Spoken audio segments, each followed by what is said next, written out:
Welcome home to USA Global TV and Radio, a place where dreams take flight, with authentic storytelling, diverse perspectives and meaningful conversations, where global stories unite and bridges are built beyond all borders.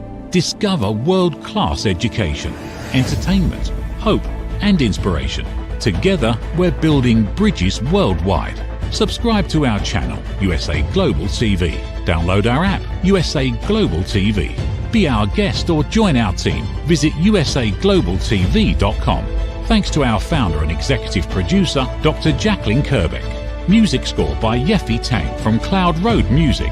Voiceover artist Mike Porter. Creative direction by Paul Garcia. USA Global TV and Radio. Your home for global connection. All rights reserved. This video and its contents are the exclusive property of USA Global TV and Radio. Unauthorized use, duplication or redistribution in any form is strictly prohibited. USA Global TV and Radio proudly presents The Corner Bookstore, hosted by Red O'Loughlin.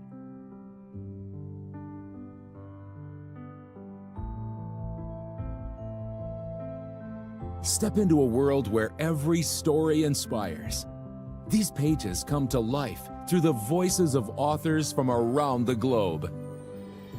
Written by our global community of TV show hosts and best-selling authors, these works span genres, generations, and geographies, united by the power of storytelling. Discover your next favorite book and meet the minds behind the work.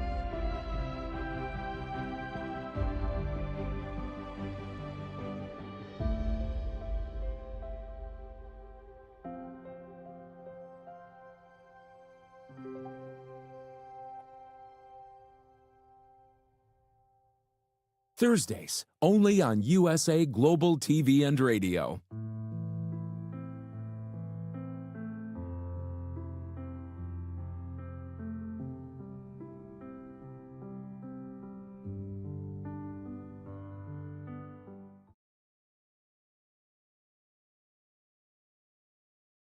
Howdy y'all, Red O'Loughlin here. We're on the Corner Bookstore today on the USA Global TV and Radio Network. And I am super happy. I think this is the first time I've ever had a real journalist on my show. We've had a few other people that have worked in that field, but this is a long-term career journalist, Patrick Sangimino, and I'm super interested in chatting with him today. Before I get to that, let me just give you a little bit of intro about me. When I'm not doing my TV shows, I do 3 of them every Thursday, back to back to back. This is the first one. The next one's called The Wise Ones, and then my final one today is going to be Talking Heads. But I research the human body at the cellular level, chemically speaking. I look for cause and effect relationships. Treat a cause, fix a problem. Treat symptoms, and you'll always be treating symptoms. And the problem is with treating symptoms, the cause is still there and it can get worse. But that's what I specialize in. I try to focus on longevity and age-related diseases. And so that's where my writing's at. That's where my speaking's at. Everything is in there. In fact, today I'm talking about how to live 10 years shorter, slower than you normally would. So trying to figure out, okay, we got this aging process. How do we actually take it and make it a little bit slower so we can enjoy our retired life? I think that's enough about me for right now. And so let's go ahead and introduce Patrick. Why don't you join me up here on stage? Patrick Sangimino. Good morning. Howdy. Well, is it morning where you are? Yeah, I guess it is, huh? Yes, it still is. Not by much, but for another hour, we'll still be morning. Out here in California, it's definitely morning. What part of California are you in? I'm in Northern California, just in the Silicon Valley, Sunnyvale. Okay, I used to live in San Jose for a number of years, so I'm very, very familiar with it. I went to San Jose State myself, so. Yeah. Well, I got out of the Navy from Vietnam, and that was where I ended up for about 7 years while I was trying to figure out what I wanted to do and where I wanted to live. And it was pretty exciting. I worked for National Semiconductor and Memorex down there in that area. Oh, you watched the valley grow up then? I did. It was a totally different world than it is the last trip I made out there 5-10 years ago, whatever it was. It was a little while. It was before COVID. Just a little, huh? Yeah, just a little. Okay. Patrick, tell us a little bit about your career as a journalist, because that really intrigued me, especially the part about the sports journalism. I think most of us guys always have this sports thing, and when you can get up there and shake hands with people and take pictures, etc., that must be a very enviable job at times. You know what? I was a very popular guest at cocktail parties because uh, my wife's friends would always gravitate towards me and want all the scoop and want to know, what I had gotten to do and what I was working on now. So yeah, it was a fun time. I grew up here in Northern California. Um, Went through school and everything, and went to journalism school. I told you San Jose State, and then I had an opportunity to move to the Midwest, Kansas City, to cover the National Football League, which, as you know, being in Houston, football is such a big deal in America, and covered 8 seasons as a beat reporter, and then became a columnist. Had a blast. It was a good time. But you quickly learn as soon as the sheen rubs off a little bit, all jobs are work, and you have to be good at it to maintain. So, it was a job, and it required a lot of the things most jobs require. Just hard work, work ethic, intensity, showing up every day, and being there and being good at it. Okay, so you have a job that obviously you have to write, you have to research, you have to document, you have to get the facts, just the facts, ma'am, as they used to say there in Dragnet many years ago. But you also have to take those facts and compile them into something. I mean, if I'm reading something and if I don't get the gist of it within the first paragraph or two, literally within the first couple, three sentences, I pass and go on. You and I are completely the same. That's the way they taught us to write when we were kids, and now, and you will when you go online and read a story, I find myself wondering why I'm reading this story like 9, 10 paragraphs into the story. And I'm just like, what is the point of this thing? Where are we going? So the game has changed a little bit. The industry changed exponentially. Um, it's a different world now. And I don't think the writing matters as much as it used to, as much as the social media component to it all. Well, I think you're right, because I will generally pick, depending on which news article I'm looking at that I've read before and number of times, I'll almost automatically go to the second paragraph because the first paragraph is restating the title of the article. Yes. Why do I need to reread that? I mean, what's the facts? And then I look at it. Okay, they're telling me three things that are going on. Okay, I go down. I don't see one, two, three. I go down to it's delaying my anticipation. Well, I have time. I got other interests. Let me just go on. I don't need to know those three things right now. In journalism, we have something called a nut graph. Good newspaper writing. The nut graph is basically the meat of the story, and it's got in this one paragraph, it's going to tell you why I need to read this story and what the premise of this story is and what's to come. And if you don't have that within 2 or 3 graphs of the of your first paragraph, chances are we were told you were going to lose your reader. They weren't going to keep going. And that philosophy has changed completely. What caused the change, do you think? I don't know. I think that I think the art of writing is taking a back seat. I sound like an old man right now. I sound like a stay off my lawn type of guy, and how things were so much better in my generation. But I think we were taught far more deliberately growing up, and we had to there was a testing ground before you got to getting a daily byline. You started off at a weekly newspaper, and you learned the ropes of the business. You learned all of that stuff, and you spent 2 to 3 years at a place like that, and then you hoped for your big opportunity to go to a daily. And I know my last couple of years in the business, we were hiring kids straight out of college, and they weren't ready for that, for what we were doing on a daily basis. So it changed the industry completely. I think we don't produce as many journalists because there's not as many media outlets, and so it's just a different world. Well, part of the issue is the headline, and that's a real skill or talent in order to catch somebody's eye, and also make it applicable to what you're actually writing. Absolutely. Because sometimes I'm led astray by that's not what the person's writing about, and so how do you develop a title for your articles? Right, because that's going to be important as you get back into writing books. Headline writing is one of those. Generally speaking, if you write the story, you know what the story's about. So your editor writes the headline because if you've done it right, he's going to write a headline, or she's going to write a headline that fits it. You might miss the mark completely with a headline. So it usually comes down to a size component and a space component. So you leave that to editors, and we don't. When I became an editor, which was in the later stages of my career, writing headlines was definitely one of those skills. And I worked with amazing headline writers who just had this knack for turning phrases and puns and quips and all of those things that made you want to read the story. And I think those guys are just so talented, and they don't get the credit they deserve because they're so important.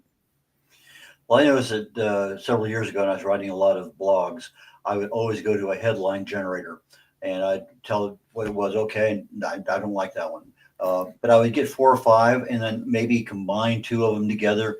I wanted the interest generated, and I wanted something that was applicable to what I had, and I found those to be a whole lot better than my own ability to create a headline. Nowadays, when I want headlines, just like for the topic for my show coming up 2 from now, I'll go into AI and I say, here's here's a brief paragraph of what I'm talking about. Give me 10 topics. Here's my audience, and boom. Then I take a look at those 10 topics. And I say, okay, there's 1 or 2 there I can use. Give me another 10, or whatever I may have, or say focus more on this. And I use AI a lot for a lot of my research, but my prompts are about 2 pages long for what I do in the field that I'm working in for my research. But when I want something, here I get all this. I said, okay, based on everything that's there, give me 10 topic headlines for a presentation, for a blog, for whatever. And AI generates a lot of stuff. It's maybe not exactly what you need, but it certainly gets the juices stimulated. And absolutely, I can take this and that and that, and I come up with something that I'm happy with. In this new brand of journalism we're talking about, where the online part is so important now, there's something called search engine optimization, which I'm pretty sure you've heard about. You're a very smart man. And it's basically, how do you get more clicks for a story, and how will it find its way higher onto the Google page on a search? And that has changed. That has taken a lot of the creativity out of the headline writing game, because search engine optimization is just a laundry list of all the things you need in a headline. But you have the same thing as an author. We're going to get into that here very, very quickly. But you have keywords that somebody has no idea Patrick exists, but they want to know something about whatever. They put in a search, this different, and maybe your book pops up, maybe it doesn't. But that's part of that search engine. When you have your author account and you're starting to put your keywords in, that you're trying to get that search engine to look in your direction a little bit more. And so that's pretty important. And we as authors need that every little bit of help we can get, because that's not our area of expertise. We can write. We may not edit very well. We certainly can't market, most of us. But the one thing that we can do is, what is our real story about, so people can find us. The funniest thing about it is, you talked about headlines and with a book, the last words I wrote in my book was the title, and I labored over it for months after the book was done. Like, what do I call this thing? And that was a challenge, because it just wasn't I wanted something that people would remember. And, that was a challenge for me. Well, I think it's a challenge for all of us because I know when I'm writing, I'll have a draft headline up there. I'll have a rough view in my mind of who I'm writing this to. If it's a bunch of senior retirees, is it a bunch of football players, whatever it may happen to be. I write sometimes on my Navy experiences as a flyer, aviator, and so depending on who my audience is, I try to focus. That is okay. That's what I'm writing, but I don't really give it the real title until I'm done, and so that's because I don't know I don't know what the whole thing's about until I'm actually finished and it's Right. edited and okay, now I can come in there. I know what I want to present to the audience and my readers anyway. But let's get into you. How you wrote a book here called Dogs Chase Cars. Yes, and that was the last thing I wrote. I told you in the whole book. So that And that title, was those about 3 words. 7 months ago, something like that, very recent. It was published in March. The project began the idea for the project came about 7 years ago. And if you'll indulge me, the newspaper industry, as we've been talking about, has been contracting over the years, and it's become just there are fewer newspapers, and as a result, fewer journalists. And I watched a few really good friends of mine, really good journalists and salt of the earth people, just get swept up in mass layoffs.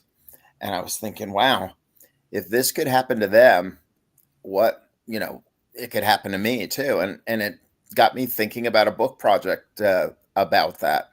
What would I do if this happened to me? And so I about 7 or 8 years ago, I just took down some notes, and then kind of life gets in the way. And my notes got put on the back burner, and I had a health scare a couple of years ago. I had 9 weeks off of work, and I wanted to be really productive in those 9 weeks. And I picked up the book again for the first time and wrote for about 2 or 3 hours a day. And the end of 9 weeks, I had a book. I had a first draft, I should say. But that was the impetus for the book began 7 or 8 years ago. It was written 2 years ago. And then the real work began, as you know. That second draft is so much harder. Okay, so you chose to go into the fiction genre as Yes. opposed to nonfiction, talk about how to improve your journalism skills or whatever. I mean, there's a lot of things you probably could have done. You probably could have done a half a dozen books on various sports teams that you've seen over time. Right. And there's just a lot of things with your background and connections, I'm sure you'd have a lot of opportunities. But why did you choose this particular field? I mean, I realize it has a little bit to do with journalism too, but tell us why that concept captured you. The idea of writing a book, the premise of the book is it's a book about the downturn in the newspaper industry through the eyes of a longtime sports columnist who's driving to work on a typical November Friday, expecting to be the latest casualty in a mass layoff.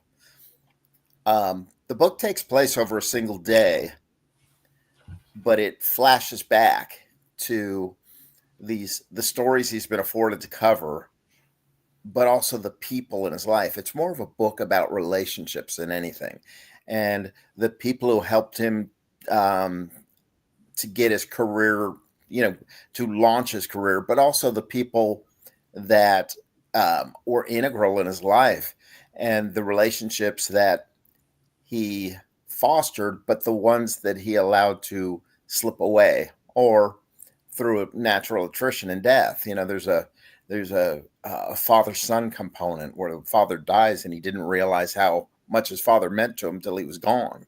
So it's a book about relationships more than anything. And I wanted to get really deep into that whole thing. The people who come into your lives and the role they play. And there's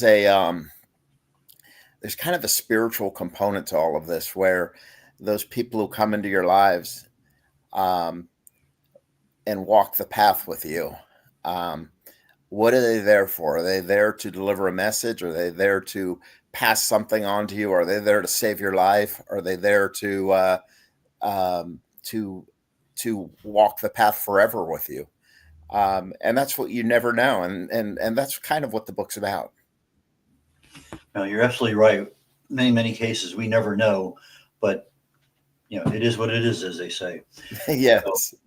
So why don't we go ahead and get a break underway? We about a minute and a half. We'll get with those. And when we come back, I'd like to talk about your first experience with the editing of the book. You talked about the second draft was a real wake-up call. So oh yeah, okay. We'll start in that direction as we come back from the commercial break. In a world full of noise, misunderstandings, and interruptions, master the art of listening with Dr. Jacqueline Kerbeck. Dr. Jacqueline Kerbeck is the listening mentor of USA Global TV and Radio and the Amazon #1 best-selling author of Mastering the Power of Elevated Listening. Elevate your listening. Elevate your life.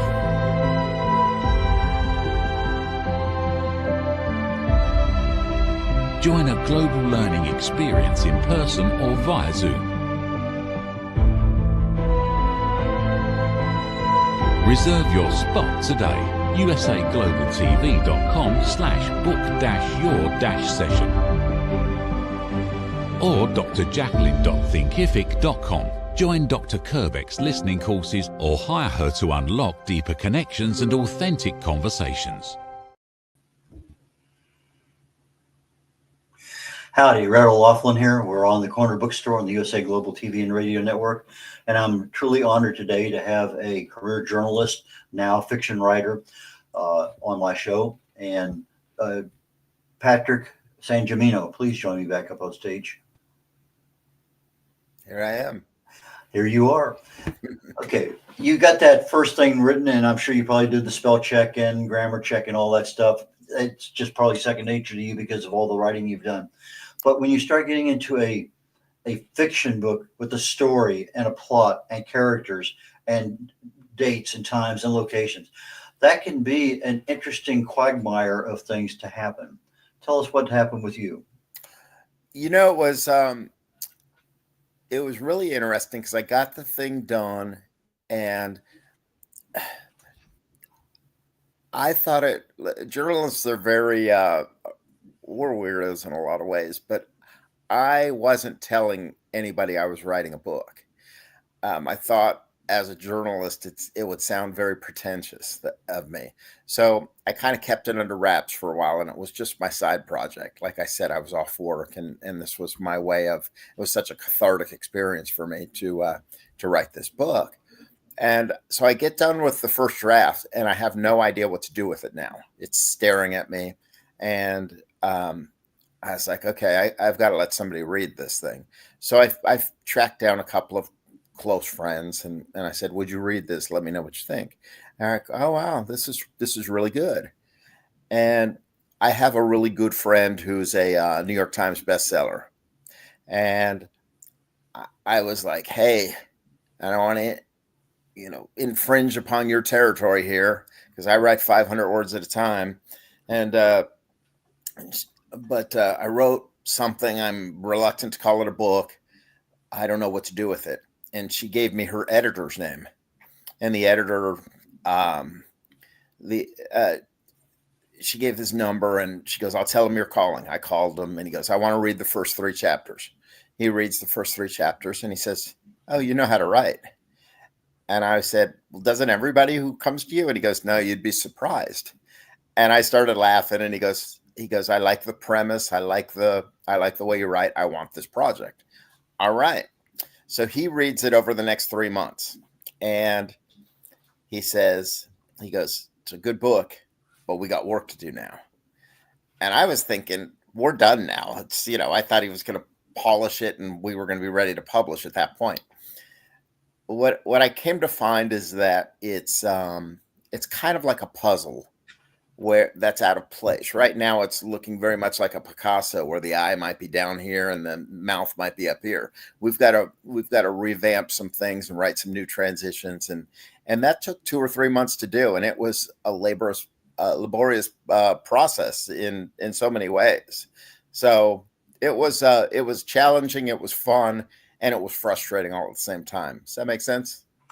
Oh, it makes so much sense. It's I think all of us go through that, and then Hmm. when you get a nearly finished package, if you're not working with a publisher someplace, now you got to have a cover created for it, as you talked about earlier, the title of the book.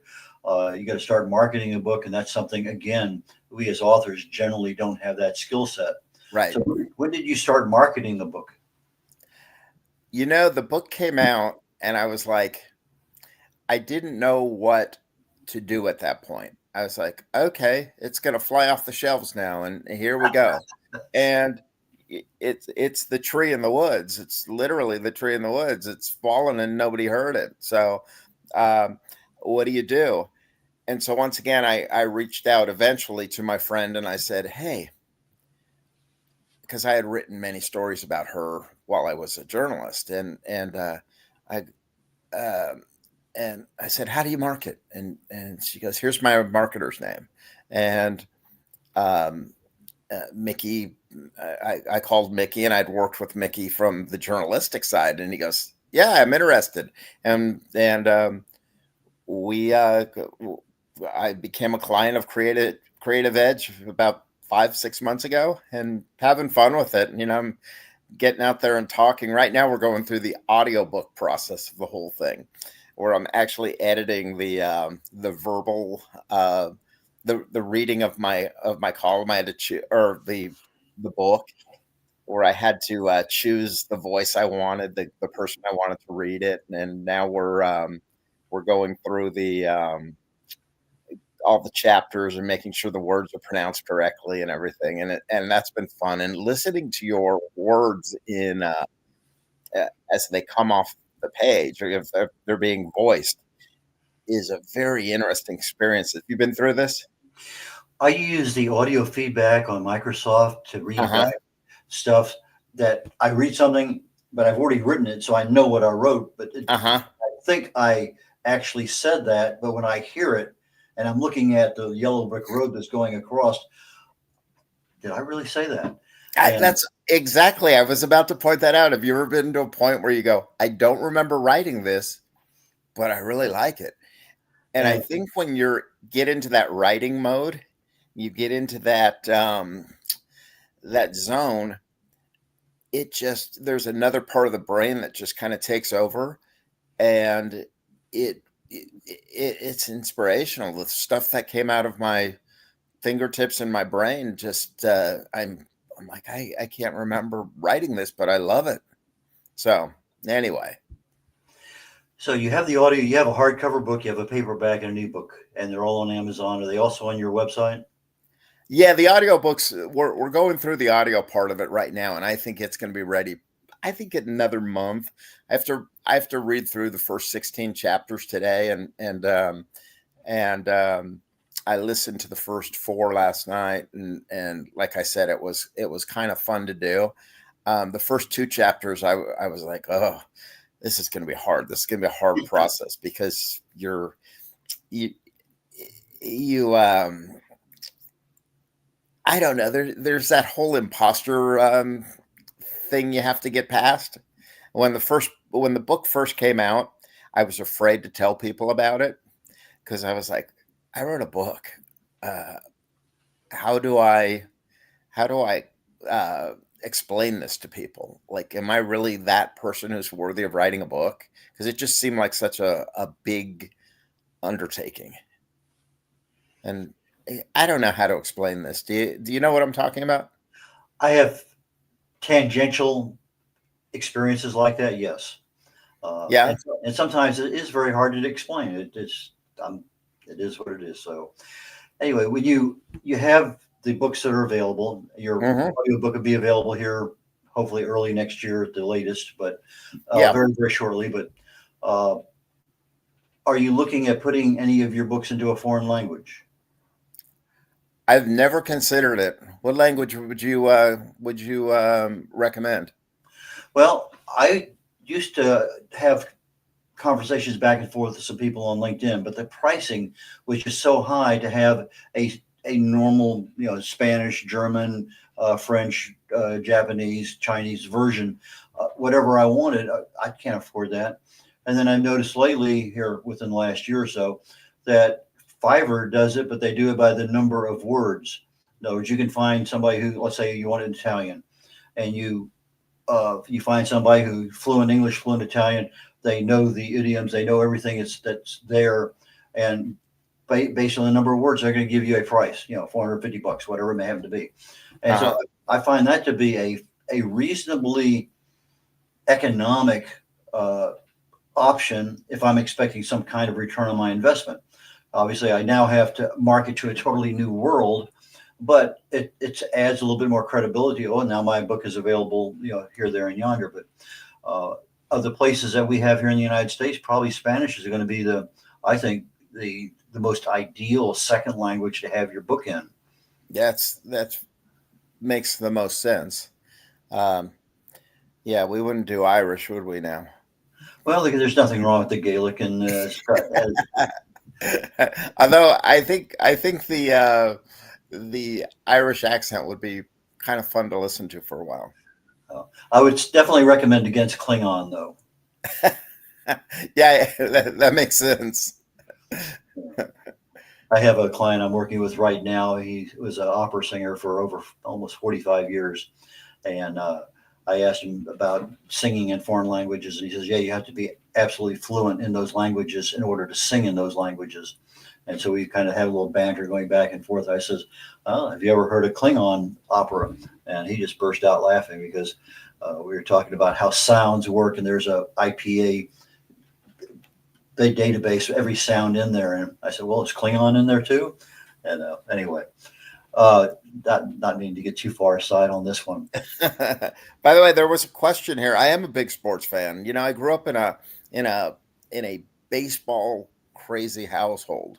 And it's kind of how I realized that I wanted to be a sports writer, because I grew up in a very sports centric neighborhood where we played all the sports, and I was smart enough to realize at about the age of 9 or 10 that I wasn't going to be really big and I wasn't going to be real fast. And while I was a decent baseball player, I couldn't hit a curveball, so I was never going to play third base for the San Francisco Giants. So I fell in love with a TV show, and you'll know about this one, The Odd Couple, with Tony Randall and Jack Klugman, and the role of Oscar Madison, played by Klugman. I just thought he had the coolest job, where he went to the ballpark every day, and I was like, wow, this is what I want to do for a living. So at the age of 10 or 11, this is what I knew I wanted to do. Well, I was very fortunate. I got married, and Mickey Mantle, his last year in baseball, opened a restaurant in the city. We were in our honeymoon, and we went in there, and he was there. I had no intention of, let's just go to his restaurant. And so I got a picture taken with him, shook his hand and everything. That was kind of neat. Wow. That's really cool. Now, did you grow up a Mickey Mantle fan? Oh, absolutely. I was New York Yankees back in that era. Early and he 50s. Grew up in Commerce, Oklahoma. Is that correct? I believe you're right. Commerce, Comet. Yeah. That's what they called him. Yes. So, yeah, I mean, there are still men in the world today who just worship that guy. Well, I remember when he died in 1994, and it was sad. Well, I still have a newspaper clipping. I don't have many, but I have one where he almost hit a ball outside of New York Yankee Stadium. Wow. He was up there in the upper deck and actually smashed the seat back or something. But anyway, it was up 195 feet up, 400 feet out or something. It was an unbelievable hit. But anyway, yeah, I do have a little bit of that. But I do have a Polaroid with him signing the back of it with my wife and I on our honeymoon. That is a keeper right there. I hope you still have that nearby. I do very much so. That is. We're getting close toward the end. Let's go ahead and get down. You have a book that sounds like to me can be a series. You said it's a one-day event in this. It sounds like to me that this guy with his relationships and whatever, what happened? 2 months later, 2 years later, what, I don't know. Well, that's funny because people have asked me what what becomes of him. And it's spurned a second book that I'm working on right now. And the book is kind of metaphors, just kind of evolving into something of what happened. What do you do with your second chapter of life? Your maybe your last chapter of life to remain relevant and to be productive. And it's that quest for that next thing. And that's what our lead character is going through right now. We had a guest on our show like you, and I met him at a military event. Both of us are Vietnam veterans. Bill Brown, he used to be a sports announcer for the Houston Astros. Okay. Have you ever bumped into him? I have never bumped into Bill Brown, but I've heard the name. Yeah, he's written a number of books, many of them in baseball, but he did one on military veterans in baseball, which I thought was an outstanding book. But anyway, we're getting close to the end of the show now. So how do people get in touch with you if they want to have you speak at some event or live on Zoom, or how do people find your books? So what do you recommend? Well, you could buy my book on Amazon or barnesandnoble.coms. My Twitter handle is P Sangimino. My Instagram is Patrick Sangimino, and my Facebook is Pat Sangimino. So I'm all over the board with what I use here. But yeah, I've got lots of things going on. I'm very reachable. So feel free to track me down. I'd love to talk to anybody who's interested in this. It's I think it's a good read. If you're a sports fan, you're going to love it. If you're someone who's been, involved in a tough time with the job marketplace and the uncertainty of it all, I think you can relate to it. And if you're anybody who's ever, had relationships, which is all of us, you'll definitely gravitate towards it. Life is about relationships, and that's kind of the theme throughout this book, I think. And I think there's something that makes you want to read it and enjoy it and get to know this guy. He's not a perfect man by any stretch of the imagination, but he's very relatable. Well, I appreciate that very, very much, Patrick. And I look forward to our conversation. I know we're going to bump into each other again down the road. There's no doubt in my mind. Brad, I've enjoyed you. Your story. I want to hear more about your story someday. The question is which one. There's so many of them, but anyway. Well, we'll get started then. Maybe I'll come down to Houston and we'll have a pint or something, and we'll discuss this. I'm sure that's possible, but when that happens, we will figure it all out. Anyway, Patrick, thank you so very, very much. I really and truly enjoyed our time today, and I look forward to our next one. So, Red, thanks for your time. Take care, sir. Bye. Take care. Red O'Loughlin here. We're concluding the Corner Bookstore on the USA Global TV and Radio Network. My next show starts in about 23 minutes, it looks like. It's called The Wise Ones, and we'll be talking to I don't want to say an accountant.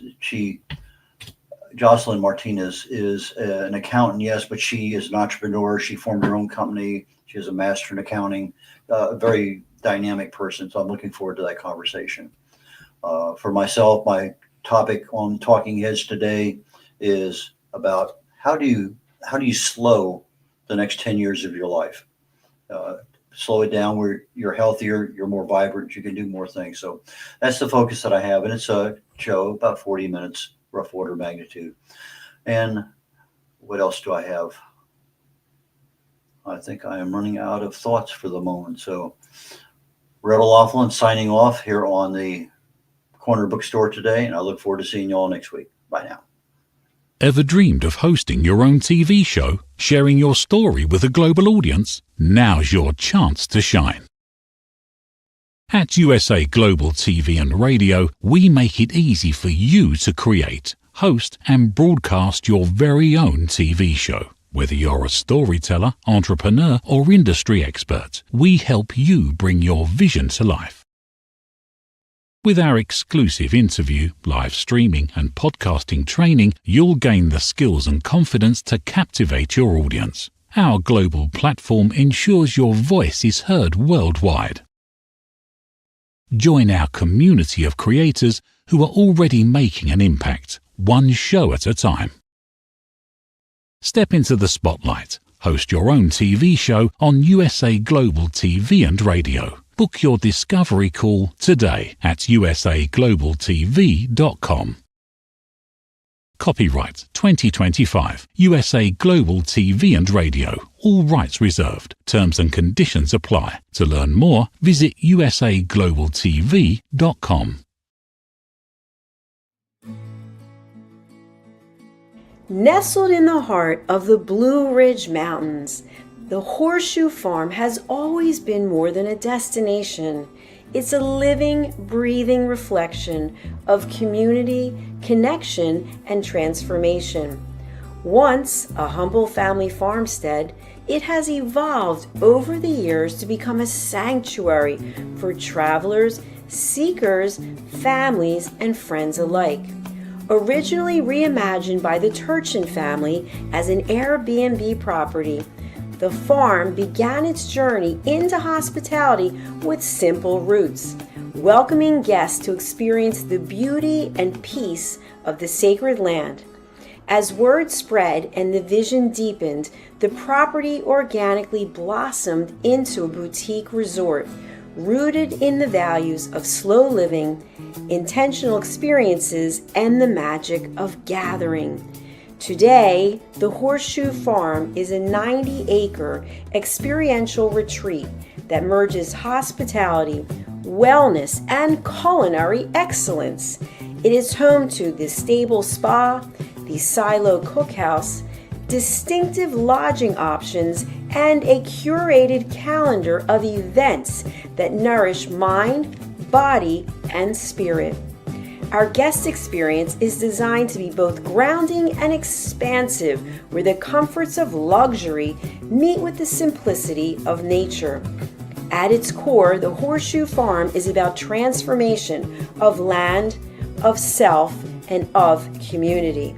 We are proud of where we've come from. We are confident in who we are today and excited for the road ahead.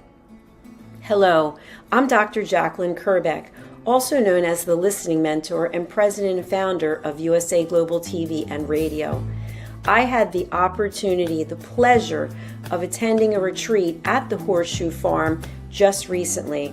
I was so impressed with all of the opportunities that were presented to me in this glorious setting, as well as the highest level of customer service, that I've decided to put together a retreat at the Horseshoe Farm in Hendersonville, North Carolina, United States of America, June 3rd through the 6th, 2026.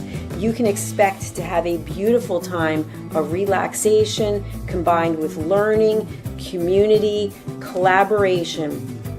Do consider joining me in this wonderful opportunity to reconnect with yourself, with others, and with nature. For more information, email me at drjacqueline@usaglobaltv.com.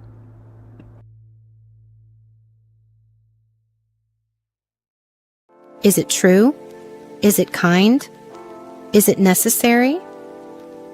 In a world quick to judge, one book dares to reveal the hidden cost of silence. Discover Holy but Harmful, The Silent Sin of Judgment, How Hidden Judgments Destroy Relationships and Damage Lives by Dr. Jacqueline Kerbeck. The Amazon #1 bestseller that's transforming the way we understand ourselves and the way we see others. Pick up the companion workbook to uncover your own hidden judgments and learn how to break free from them. Available now on Amazon and at fine bookstores worldwide. Thank you, viewers and listeners of USA Global TV and Radio, for joining us today. We're honored to have your time and attention as part of our global community. At USA Global TV and Radio, we believe in the power of authentic conversations, meaningful connections, and creating a world of possibilities together. Want to be part of something bigger? Join our team of elevated listeners at usaglobaltv.com, a space where your voice matters and your ability to listen transforms relationships. Stay connected with us across all our platforms for thought-provoking discussions, expert insights, and empowering stories. Subscribe to our channels at youtube.com/c/USA Global TV. Follow us on social media and explore the endless opportunities we're creating for growth, learning, and inspiration. Together, we're not just broadcasting, we're building bridges and changing lives one conversation at a time. For inquiries, contact us at info@usaglobaltv.com. Music by Johnny Dyes. Produced by Executive Producer and Director Dr. Jacqueline Kerbeck. Voiceover by Mike Porter. Creative Direction by Paul Garcia. All rights reserved. Copyright 2025. Visit usaglobaltv.com to view our full terms and conditions.